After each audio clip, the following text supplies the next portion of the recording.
Qatar से माफी मांगने पर फंसे नेतन्याहू ने कतर से माफी आखिर क्यों मांगी? अब नेतन्याहू अपने ही देश में, अपने ही मुल्क में घिरते नजर आ रहे हैं, चाहे सत्ता पक्ष हो, हिज़्ब इख्तिलाफ हो या फिर मुखालिफत की पार्टी यानी विपक्ष, दोनों नेतन्याहू की तनकीद कर रहे हैं, इस वक्त आलोचना कर रहे हैं। विपक्ष का कहना है कि नेतन्याहू ने सरेंडर कर दिया है मिडिल ईस्ट के सामने और इस वक्त उनके देश में उन्हें इस वक्त मुखालिफत का सामना, इससे पहले भी हमने देखा कि एहतजाजी मुजाहरा उनके खिलाफ होता रहा है, लेकिन वो दूसरा मुद्दा था और अब मुद्दा दूसरा है। अब नेतन्याहू जो माफी मांगी थी इन्होंने पिछले दिनों कतर को फोन करके, और जब डोनाल्ड ट्रंप की मौजूदगी में माफी मांगी गई थी तो उस वक्त पूरी दुनिया ने इस खबर पर हैरानी जताई थी, खासकर मिडिल ईस्ट के ममालिक की तरफ से हैरानी का इजहार किया गया था। और ना सिर्फ हैरानी का इजहार किया गया, जो कारकुनान हैं, जो सियासी मुबस्सरीन हैं, उनकी तरफ से भी हैरानी का इजहार किया गया था और कहा गया था कि हो सकता है इसके पीछे कोई चाल हो। लेकिन इस वक्त क्या चल रहा है इसराइल में ये चल रहा है कि नेतन्याहू के इस माफी के खिलाफ लोग अपनी राय जाहिर कर रहे हैं और पक्ष यानी उनकी सरकार में जो मंत्री हैं, वजीर हैं, उनकी तरफ से भी तनकीद की जा रही है नेतन्याहू की। और दूसरी तरफ जो अपोजिशन पार्टियां हैं उन्होंने तो कह दिया यहाँ तक कि नेतन्याहू ने सरेंडर कर दिया है। तो नेतन्याहू की माफी से इस्राएली मीडिया इस वक्त हैरान है और कहा जा रहा है कि ये फोन कॉल अमेरिकी राष्ट्रपति डोनाल्ड ट्रंप की रिक्वेस्ट पर की गई थी। ये माफी दो ही चीजों की ओर इशारा करती है, ये तो या तो ये इस्राएल का शर्मनाक सरेंडर है, आत्मसमर्पण कर देना है, या फिर टेबल पर कोई बहुत गंभीर समझौता रखा गया है। देखिए, इसके पीछे की चाल को भी समझने की कोशिश की जा रही है कि हो सकता है कोई ऐसी बात, ऐसी शर्त, ऐसा समझौता रखा गया हो जिसे पिन्हा रखा गया है, जिसे छुपाया गया है, जिसकी जानकारी नहीं दी गई है, क्योंकि इतनी आसानी से वो देश इजराइल जो दबंगई के लिए जाना जाता हो, एक वक्त में 7 से 8 मुल्कों से लोहा लेने की तैयारी करता हो, ना फिर लोहा की तैयारी करता हो बल्कि एक्शन करते हुए दिखाई देता हो, दूसरे ममालिक पर मिसाइल अटैक्स कर रहा हो, बमबारी कर रहा हो, वो आखिर कैसे किसी देश से, वो भी गल्फ कंट्री का एक देश कतर से कैसे माफी मांग सकता है? तो कहा यह जा रहा है कि इसके पीछे की ये वजह ये हो सकती है कि हो सकता है डोनाल्ड ट्रंप ने कोई ऐसा समझौता, कोई ऐसी शर्त रखी हो जो बहुत ही गंभीर हो। वही मुस्लिम देशों की नाराजगी भी इसके बाद हमने देखी है। पहले तो मुस्लिम ममालिक की तरफ से खुशी का इजहार किया गया था कि ठीक है, कतर से माफी मांगी जा रही है और हम इस पर रद्द-ए-अमल का इजहार तो कुछ नहीं कह रहे हैं, लेकिन फिर भी हमें अपने बचाव के लिए हमारे इख्तियारात अभी तक बचे हैं जिसका हम कानूनी इख्तियार का भी इस्तेमाल करेंगे, ये कतर की तरफ से कहा गया था जब माफी मांगी गई। तो इस्राएल के पीएम बेंजामिन नेतन्याहू ने 29 सितंबर को अमेरिकी राष्ट्रपति डोनाल्ड ट्रंप और कतर के पीएम मोहम्मद बिन अब्दुर्रहमान अस्सानी के साथ कॉल के दौरान माफी मांगी। ये माफी 9 सितंबर को दोहा में हमास के सीनियर नेताओं पर हमले के बाद आई, जिसमें कतर के एक सुरक्षा अधिकारी की मौत हो गई थी। कतर के विदेश मंत्रालय ने, वजारत खारजा ने कहा कि 29 सितंबर को व्हाइट हाउस में ट्रंप और नेतन्याहू की मुलाकात के दौरान अस्सानी को कॉन्फ्रेंस कॉल की गई। नेतन्याहू ने फोन कर कतर से माफी मांगी। ये कोई आम बात, सामान्य बात नहीं है कि इस्राएल या नेतन्याहू ने मिडिल ईस्ट के किसी पीएम से माफी मांगी है, मिडिल ईस्ट के किसी कंट्री से माफी मांगी हो। इससे पहले एक वाक़या यहाँ पर याद आता है कि इससे पहले 2010 में नेतन्याहू ने गजा में मदद के लिए जा रहे तुर्की के मावी मारमारा फ्लोटिला पर हमले के लिए तुर्की से माफी मांगी थी। और जो सियासी मुबस्सरीन हैं, सियासी जानकार हैं, वो मानते हैं कि कतर पर हमले के बाद नेतन्याहू इंटरनेशनल दुनिया में आलमी सतह पर अलग थलग पड़ गए हैं, जैसा कि इजहार इसका करते हुए खुद इसराइल नजर आए। इसराइली वजीर आजम बेंजामिन नेतन्याहू ने खुद ही कहा था कि हमें आइसोलेट होने के लिए तैयार रहना चाहिए, क्योंकि अब हम ऐसी ही प्रक्रिया होती हुई सामने दिखाई दे रही है। मंजरनामा जो है इसराइल को लेकर वो तब्दील होता हुआ नजर आ रहा है। किन किन वजूहात की वजह से, किन किन वक्त पर मंजरनामा तब्दील हुआ है आलमी सतह पर, वो आप एक के बाद एक इस वीडियो के जरिए वो परत खोलेंगे जिसे आप देखते आए हैं और जानते आए हैं। आपने देखा होगा कि जब आलमी सतह की कॉन्फ्रेंस दोहा में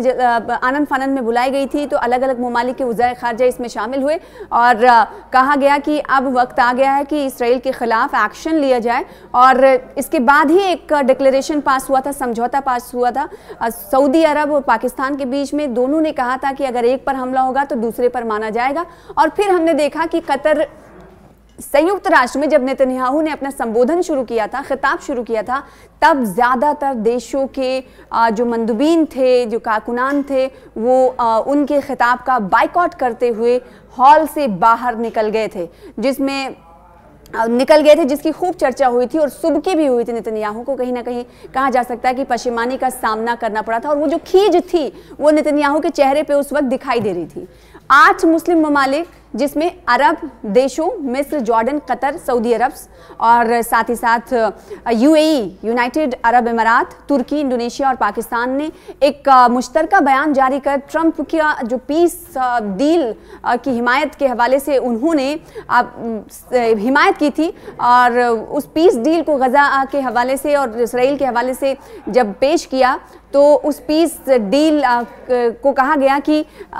21 नुकाती इस एजेंडे पर शर्त हम रख रहे हैं। हमास जो है, सबसे पहली शर्त यह है कि उसको हथियार छोड़ना पड़ेगा, सरेंडर करना पड़ेगा और एक ऐसी वो फौज बनाएंगे जो गजा में जाके पूरा स्टेबलाइजेशन की जिम्मेदारी वो लेगा, जिस पर कतर के सीनियर लीडर की तरफ से कहा गया कि जब अभी तो हम इनके इस 21 नुकाती तजवीज़ को पढ़ रहे हैं और आने वाले दिनों में हम इस तजवीज़ को मंजूर नहीं करेंगे। हालांकि अभी बाज़ाब्ता तौर पर कतर ने कुछ ऐलान नहीं किया है, इस हवाले से कोई राय जाहिर नहीं की है, लेकिन कहा गया कि जो शर्तें रखी गई हैं 21 नुकाती तजवीज़ की, वो मानना नामुमकिन लग रहा है।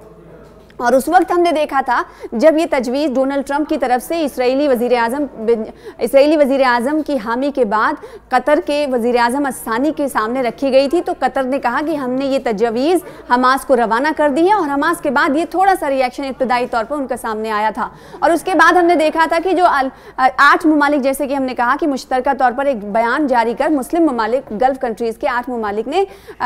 मुश्तरका तौर पर एक बयान जारी किया और उस बयान में कहा कि हम इस योजना का, जो पीस डील की एक योजना बनाई गई है, उसका समर्थन करते हैं, हिमायत करते हैं। लेकिन उसके बाद हमने देखा कि थोड़ी सी रद्दोबदल हुई। अब रद्दोबदल क्यों हुई है ये भी आपको बताना ज़रूरी है। लेकिन अब ये जो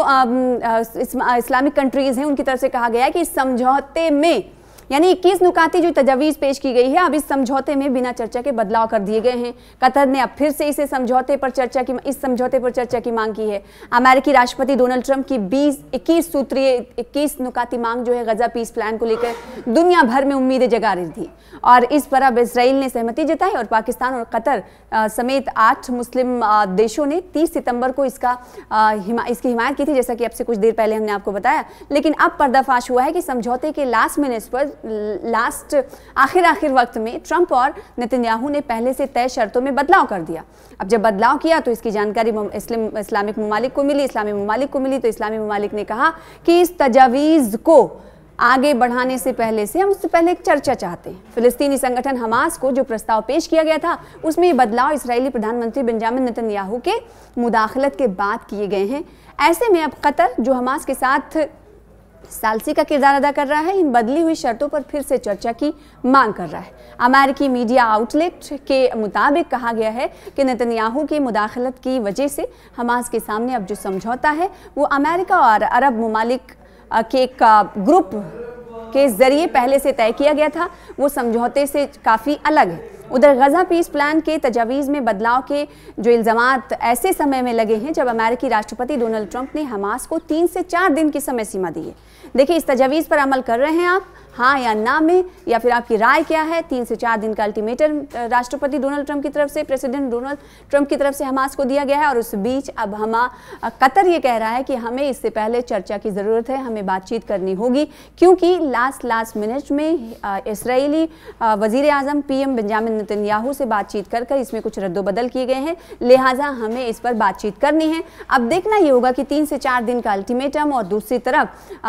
ये कहना या चर्चा की मांग करना, ये किस और रुख करता है, ये पूरा पेशरफ किस ओर जाते हुए दिखाई देता है, ये आने वाले दिनों में मालूम चलेगा। साथ ही उन्होंने साफ कर दिया है कि अगर हमास इस समझौते पर प्रतिक्रिया नहीं देता, ये कौन कह रहा है? डोनाल्ड ट्रंप कह रहे हैं कि हमास अगर इस समझौते पर कोई राय जाहिर नहीं करता है तो उसे भारी विनाश का जोखिम उठाना पड़ेगा। पड़ेगा,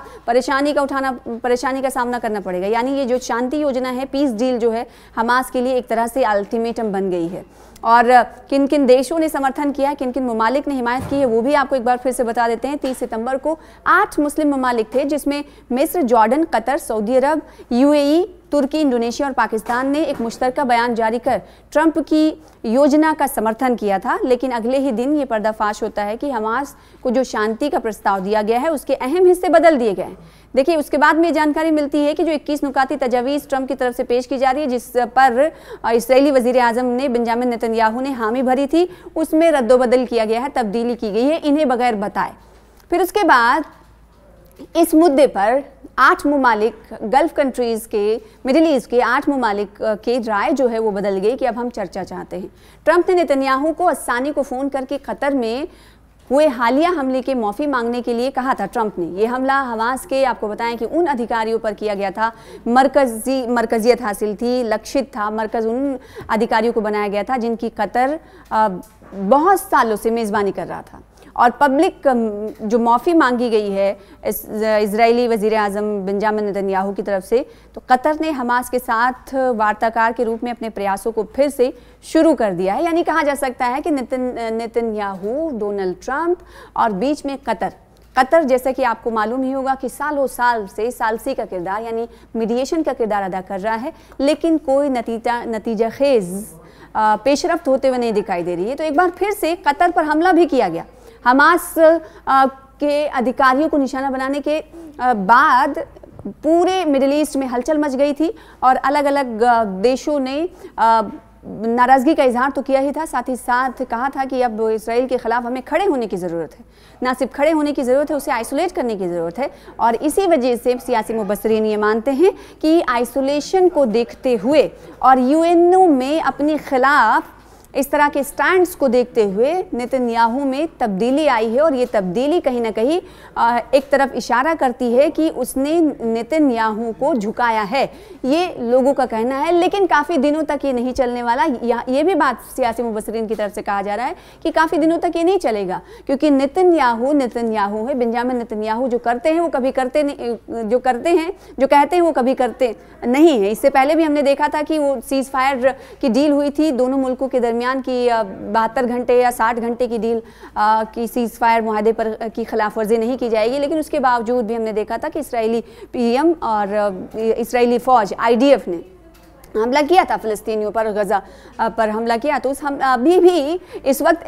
यहाँ तक कि ये भी यहाँ पर बताना ज़रूरी है कि इस वक्त जब डोनाल्ड ट्रंप 21 नुकाती एक एजेंडा पेश करते हैं, तजावीज़ पेश करते हैं दोनों के दरमियान ताकि पीस डील हो जाए, उस वक्त भी बमबारी इसराइल लगातार गज़ा और फ़लस्तीन पर करे हुए है। जहाँ दुनिया ये कह रही है कि माफ़ी मांगा गया, उससे हैरान हो रही है, दूसरी तरफ इस पर काम करने की बात हो रही है, तीसरी तरफ हमने देखा है कि अल्टीमेटम भी हमास को दिया गया है डोनाल्ड ट्रंप की तरफ से, और चौथी पेशरफ्त ये कि इसराइल नहीं रुक रहा है, लगातार बमबारी जारी रखे हुए। अब देखना होगा कि जो पीस डील की तजावीज़ रखी गई हैं डोनाल्ड ट्रंप की तरफ से, उसके क्या नतीजे सामने आते हैं, ये देखने वाली बात होगी। हमास क्या कुछ कहता है और इस सालसी के किरदार में कतर कितनी अहम भूमिका निभा पाता है, इस पर नजरें बनी हुई हैं।